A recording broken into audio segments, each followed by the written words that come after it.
Today we are looking at gravitational field. What is a field? A field in physics is not the football field. Just take it in physics. A field is a region or space where the influence of a force is felt. And remember that in physics we have force field and we have contact force. Two types of force. Contact force, push, pull, tension, reaction, friction that has to do with contact. They are under contact force. Then another type of force, force field, gravitational, electric field force, gravitational, magnetic field. Now, if you want to define gravitational field, you have to put that word gravitational force. So gravitational field is a region or space where the influence of gravitational force is felt. If you're talking about electric field, you will put in that electric force. It's still the same definition, that electric field is a region or space where the influence of electric force is felt. If it's magnetic field, it's a region or space where the influence of magnetic force is felt. We have Newton's law of universal gravitation. You can also call it the inverse square law.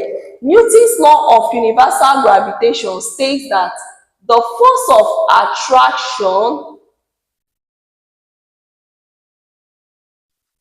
between two masses M1 and M2 is directly proportional to the product of their masses and inversely proportional to the square of the distance between them. That's why we call it inverse square law. Inverse square law. This is the mass. Let's say we have M1, M2 separated by a distance r. The force of attraction between them is directly proportional to the product of their masses and inversely proportional to the square of the distance between them. Let's look at this example. Example 1. Two spheres of masses 1000 kg and 90 kg respectively have their centers separated by a distance of 1 meter. Calculate the magnitude of the force of attraction between them. Take G to be equal to 6.70 times 10 raised to power minus 11 Newton meter square per kg square.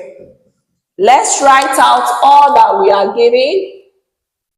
Giving M1 as 1000 kg. Unit is very important in physics. M2 is 90 kg. The distance R is 1 meter. G is a constant. It will always be given.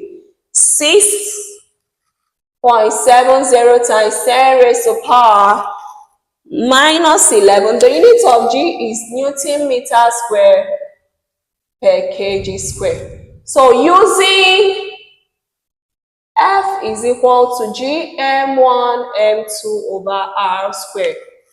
We'll put in everything. Remember, the units are the same, so we are good to go. If this is not in meters, you have to make sure everything meter, meter, kg, kg. So F will be 6.70 times 10 raised to power minus 11 times 1000 times 90 over 1 squared. Okay?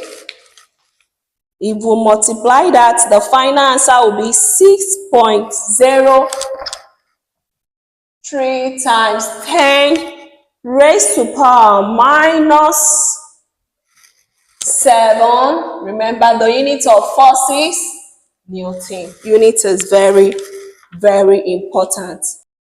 Example 2. A planet has mass M1 and is at a distance R1 from the sun. A second planet has mass m2 equals 10 m1 and is at a distance of r2 equal 2 r1 from the sun. Determine the ratio of the gravitational forces experienced by the planets. Let's start by writing out giving for planet 1, mass m is equal to m1 and distance r is equal to r1. For planet 2, mass m is equal to 10 m1 and distance r is equal to 2 r1. So let's get the force for the first planet. F1 is equal to G m1 m2 over r squared. Remember, both of them, we are comparing them relative to the mass of the sun.